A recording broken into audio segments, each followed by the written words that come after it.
Welcome here to another special from the AAC Media Days here on Wake Up Call with Dan Tortora. The American Athletic Conference has converged in Arlington, Texas at Texas Live by Lowe's. And I'm here picture in picture, but not even, because we're sitting literally, because normally there's something here. There's a little piece here and it's real. This is real. You can actually reach out and touch. But I say that because we were talking about it off the air, how crazy technology has become in the last few years. But also for me, God has been so good that it is surreal, and I'm constantly living this life I'm grateful for.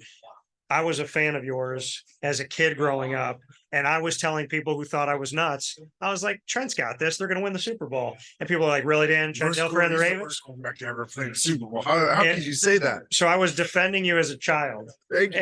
And now I get to sit next to you. So it's my honor. I appreciate it. Thanks, Dan. So we're here with the head coach of the UAB Blazers on the football side of things, Mr. Trent Dilfer. So, Trent, we got a lot of places to dive into. Yeah.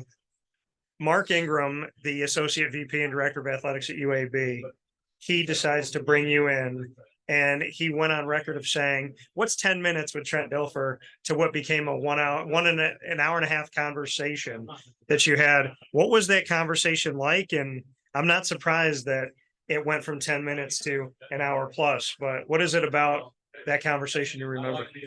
Well, I think there's some interesting lessons to learn from it. Actually, number one, I was not pursuing a job. Yeah. I was completely content. I was happy with what I was doing. I felt called to what I was doing in Tennessee.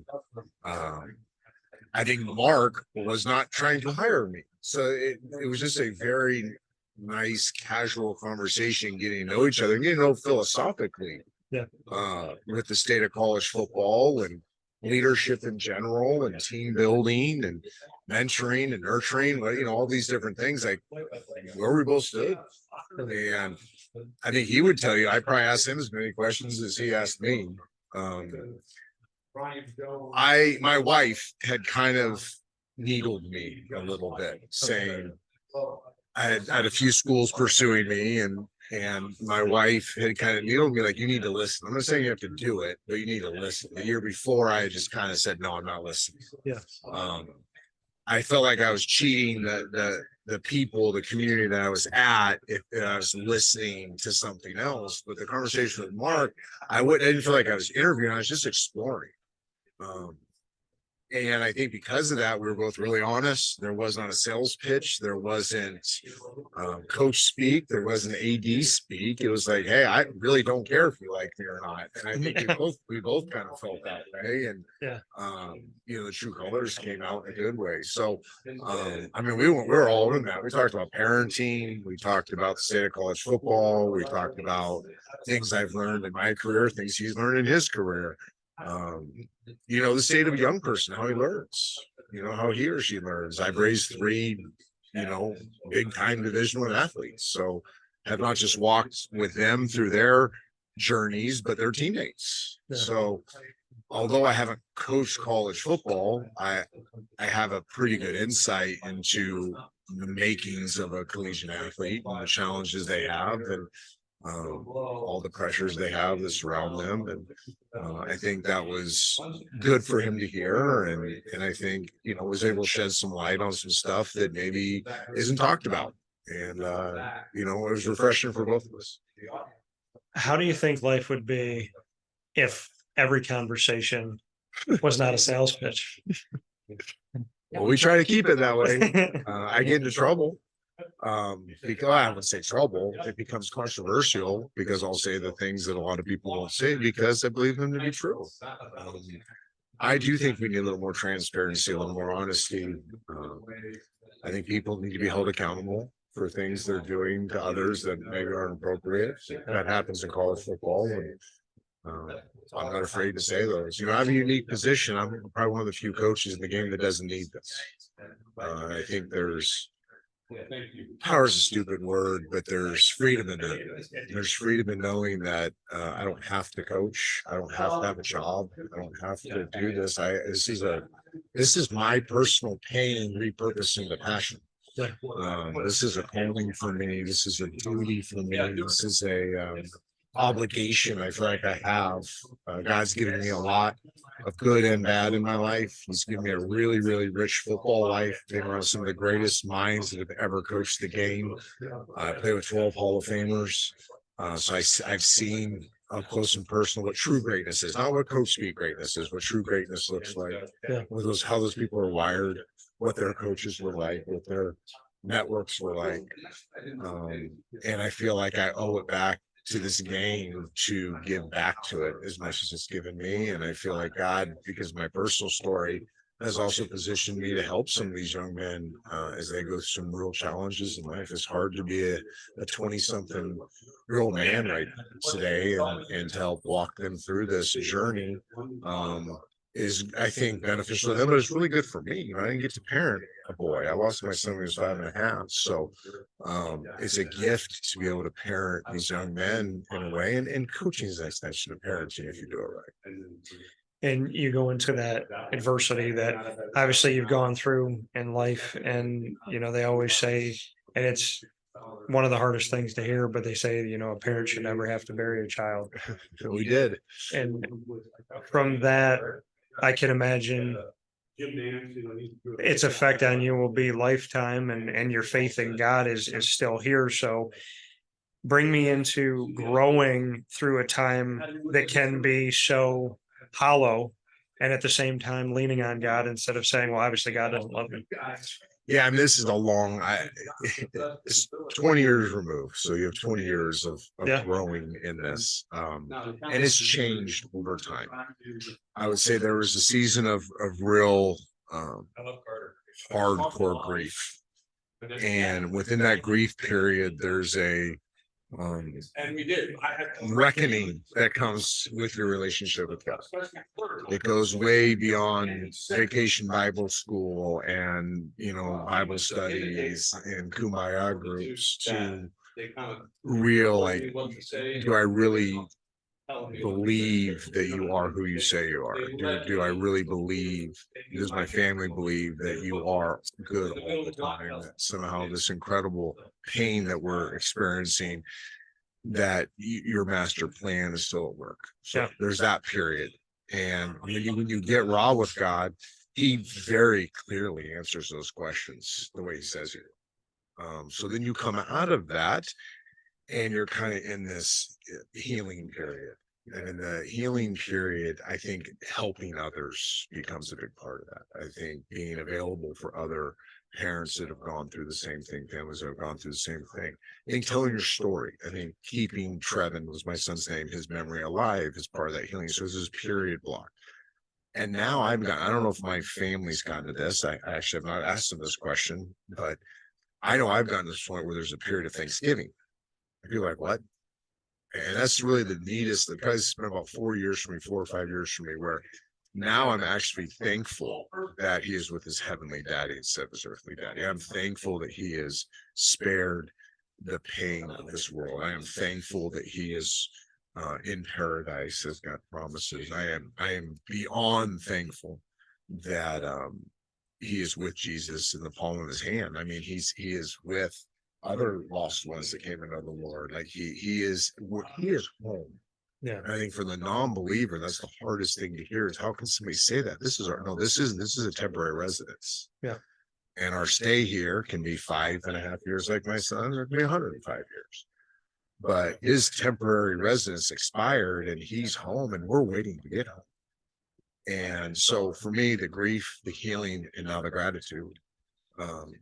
And I thank God for that. That's not a human thing. Like, I couldn't do any of it. But I've grown so much. And if I messed up in the middle of that, oh my gosh, I've been a knucklehead so many times and just done some just outrageously stupid things in that process. But said through it all, I've seen the growth in each one of those stages as I really surrender more towards his calling on my life. What got you to surrender? What got you to a place where you could say, I'm not happy with this decision. I don't like this decision. it's killing me inside. It's eating me alive. But to look at God and say, hey, obviously you know better than I do, because that's a place that you just so eloquently spoke about. But as easy as you spoke about it, it is almost impossible to thread the needle of saying, I don't agree with your decision, especially when it comes to a loved one, but I'm going to trust you. Yeah, I think number one is word. Time with him, so prayer. And then people. God uses people in unique ways, and whether they're in your life at the time or they come in your life after, like he's used a lot of neat people to encourage, forgive, stimulate, inspire. But all those people driving back to those other two things. Really understanding his promises. Promises come through his word, and then spending time with them. And I tell people this all the time. Was if they ask me for one big piece of advice, wake up on your knees. I think I have been diligent in making sure that I have solitude in my life, and that is time with the Lord. That could be time in deep prayer that I've written out. Like I have dozens of pages of prayer lists. It could just be times of reflection. It could be times of confession. It could be times of seeking wisdom. I constantly pray for wisdom and discernment beyond my years. But just really good quality time with him. But he does use people to help get you back to prayer and time in his word. I appreciate everything that we get to talk about today, because to me, I mean, this is what I'm all about. And like you said, you make mistakes all the time, and so do I. But there's something to waking up in the morning and being thankful for being awake. And there's things like you said that you'll share with people that they might think you're crazy. But I've said this before, and I'll say it again. If you wake up with an opportunity to complain, you're blessed. If you have someone to call to complain to, you're blessed with that as well. Yeah. So, I'm going to tell you a story about my experience of your Super Bowl. So I was laying in bed. I was in a pull-out couch in the house that I grew up on, that my dad's still at. My mom came downstairs to check on me, and I was feeling awful. I was in high school. I had a temperature of 102, between 102 and 104. Oh, that's the worst. I'm laying in bed on my back. I'm sweating, and I'm just going through periods of sweating, hoping I'll stop sweat. You'll cool down a little bit. Super Bowl comes on. My mom goes, "Sweetheart, you want to watch the Super Bowl?" I said, "Of course I do." See you come out, see the team come out. And I still, and it's funny because people ask me my favorite Super Bowl. I can picture exact moments in yours that I can't picture with one that happened 2 years Better than ago. I can. I felt my concussion. Well, so I'm watching it, and I got this horrible temperature. I'm feeling just terrible. I watched the entire Super Bowl. When you won, I was like, okay. I said, I feel good. I was right. I went against the world and said that Trent Dilfer could do it. You could figure it out. And I still remember, I think it was a pass to Brandon Stokely in a wide open field. And I remember that pass, and I remember the game. And literally when the game ended, I just was out. I laid there and I said, they won. I feel good. I was right. Thank you, Trent. I went to bed. And I remember talking just a couple weeks ago with Mark Ingram, and I said, don't tell him, because I want to tell him to his face that I was a believer in you and a fan. And I, in one of my worst feeling moments of my life, watched your entire Super Bowl. And it might be the only Super Bowl that I paid the most attention to. Appreciate it. Thank you. So looking back on that moment, like you said I might remember more than you do, but to have pundits, talking heads say, I think Trent is this. I think Trent is that. I don't think he's prepared. He's not ready. This team can't. There were so many things said about the Ravens as a team. There's so many things said about you, but you serve the Lord. So back then, could you kind of drown that out? Did it bother you at the time that it was happening to hear that, we live in such a unique world when it comes to sports talk, that people feel that they have the right to judge you openly? Different time too, so it's hard for young people to even because there's no social media to get at social you. media. You could avoid it. I remember the week of the Super Bowl, I took the TV out of my room. I didn't want to watch any shows. I didn't want to hear good or bad. Radio, there was 4 or 5, 6 channels that would be sports talk. You didn't have to listen to them, so you could make the choice not to be confronted. You didn't have to read a newspaper, right? Yes, there was newspapers. You didn't have to go get it. Yeah. So you can avoid it. I think sometimes, sometimes they're right. You talk to athletes, oh, these guys are no, they're not, they're right sometimes. I wasn't very good that year. I was coming off massive injury in '99 in Tampa. I was dealing with another injury that nobody knew about the whole time in Baltimore. I was skinny. I wasn't strong. I was a shell of what I was drafted to be. So there were times I played really well that year, but there's times I didn't play very well. So sometimes, I think the truth hurts athletes a lot of times. That's what really bothers me. The lies don't bother us because we know you're full of crap. Like, we know nobody believes you. And if you do believe person X is full of crap, that's a you issue. That's not the issue. If you're choosing to listen to some shock that is just saying controversial things to say, that's a you issue. Yeah. Right? The person listening. Yeah. So I think a lot of us have that perspective. What really hurts is the truth. What really hurts is when somebody's smart, let's call it Adam Schefter, says something about you, like, oh, he's right. Right? Or like if Matthew Hasselbeck breaks you down on the film and shows a weakness, like, oh, like Phil Simms. So Phil Simms was kind of the voice of quarterbacking. And Phil was really good to me. He would talk about things I did well. He would talk about things I didn't do well. And I hurt because he was right. So, we're not all in the Hall of Famers I played with had flaws. Right. So, and they get sensitive when they hear about their flaws. I guess what I'm trying to say is, you have a choice when you're in the public spotlight. This can be a politician, it can be an athlete, this can be whatever. Right. You got to choose. Are you gonna play the audience of one as a believer, or are you gonna play the audience of many? And that one is exponentially greater than the many. And when I think I've 98-ish, 99 is really when I came to peace with that. And I have a lot of regrets about my career. Man, I have a lot of regrets. I did not reach my potential. I can go on and on. I've been very honest about how I regret many things in my career. I don't regret that I was very faithful in my career. I did in my locker room. I did within my team. I fought a good fight in the faith perspective in my career, and that's to me worth more than not accomplishing the things maybe I could have, should have as a player. And here's the other thing people need to know is, like, I played 14 years. Yeah. When I say never think about it. Yeah. It's not who I am. That's part of what I did. I had 4 careers.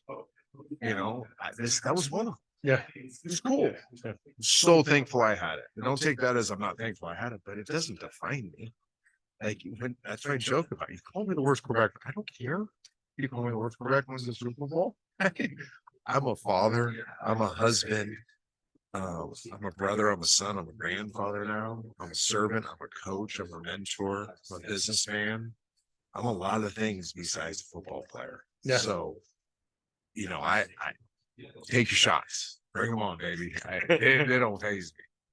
And well, as 2 final notes here, one of them being the transfer portal and NIL. Like you said, you've been very honest about things. I mean, it is free agency, and I have had conversations with leaders of athletic departments that say that they'll walk up to their coach and say, "Coach, I just got this text message from another coach that says if you jump in the portal today, I'll give you X amount of dollars." And some players have been good enough to bring it to their coach's attention and say, this is what's happening. What do we do with? I think That's the best looking bald guy with the beard in the conference right there. Good to see you, Coach. I think saying that it's the Wild West is an understatement. Yeah, I think NIL is great. I think it's awesome for kids. I'm probably the biggest fan of it. Outside of Prime, I think I'm probably the most successful college football player that's coaching college football. They made a lot of money off me. I had a $471 scholarship check. That was including Pell Grant, I think, that my wife and I lived on because we got married in college. Yeah. College athletes should make money on their name, image, and likeness. I will support it every which way. I will try to pour gasoline on it. I want them to make more. I don't mind the portal. I have 3 daughters benefit greatly from the portal. One, because of injury and a change in their sport she played, going from Notre Dame to Pepperdine. The other one was a Big 12 all-conference player and went on to be the National Player of the Year runner-up and took her team to the Final Four, and one right now that is, went from a good school to her dream school and has been all conference at both schools. So I'm all about the portal too. It's the combination and the dates of the portal that I have no idea. I am new to this. I have no idea how these people with all their letters after their names, MDs and PhDs and whatever those letters are, could come up with this. Somehow this is what they came up with. Yeah. And it's mind-boggling to combine the 2 of them with the 2 dates of the most emotional times of the year, after the season and after spring ball. Are you kidding me? Yeah. I just can't wait to sit down with people that thought of this and be like, just take me behind the scenes on this one, please. At what point did you think this was going to work? That's the problem. There's no going back. Everybody at home, you say this all year long. I don't deal with problems. I only deal with solutions. There ain't no problems in my world. There's only solutions. So we're looking for solutions. I want my players to make as much possible money as they can. What I don't want is and I've made this very clear, stay out of my roster trying to coerce my kids into the portal to a situation that is good for you, but may not be good for them. Yeah. Now, if we had it happen this year, we had a player that the situation he could go into was better than the one he would have at UAB.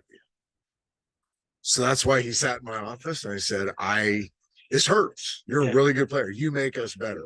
But if I'm going to say that I'm kid centric, which I am, this is actually a good decision for you. This is a good decision for you. Like this will put you in a position, financially, it's exponentially better for you. Yeah. But I also think they can develop you as well as we can, not better, but as well. And you'll have the competition in practice every day will be exponentially better. Those things, based on my playing experience, should make you a better player. Therefore, it's a good decision for you. Yeah. So I can do both. But what's going to happen here, if we're successful, is December's going to come along. And you're going to have a large part of our rosters, the American Conference rosters, that have entire, these other schools. Amazing how they can know their roster as well as our rosters, is mind-boggling. But they will have studied our roster, and December's going to come along, and they're going to try to coerce our players to go to something that on paper may seem like a better situation, but in reality may not be. Yeah. And I think, and there's emotion around that too, right? Like I talked about earlier, now you have all this emotion after the season. Like the wisest coaches I was ever around said, hey, when the season's end, get away. We get away, you get away, front office get away, let it breathe. Yeah. Because if you make a decision after the last game of the year, whether it's the Super Bowl or whether it's your own whatever, you're gonna make a bad decision. So let that breathe a little bit and let's make some good decisions. Well, unfortunately, you're being forced into making decisions in the midst of that. Yeah. There's just a lot of things going on, but I'm gonna let the rest of the coaches call it problems. I'm gonna find a solution to it to help us be better and help these kids. Well, I look forward to it because I've been looking for one since the beginning of it. And I feel like I had more questions than answers in the beginning. Yeah. Now I have more questions than the questions that I had at the beginning. So with that being said, for Trent Dilfer and UAB and the Blazers, my final note, Trent, is just a thank you for everything you've done. I know it's the first time that we've had the opportunity to talk, but for the work that you've done, for how you do it, for the faith that you have and for your unapologetic way of sharing who you are, what you stand for, who you answer to. You don't see that everywhere. And I'm very grateful that there's somebody out there doing it. So Appreciate that. Appreciate it. Thanks for having me, man. I appreciate it. Absolutely. All Thank you right. for your time. See you, brother.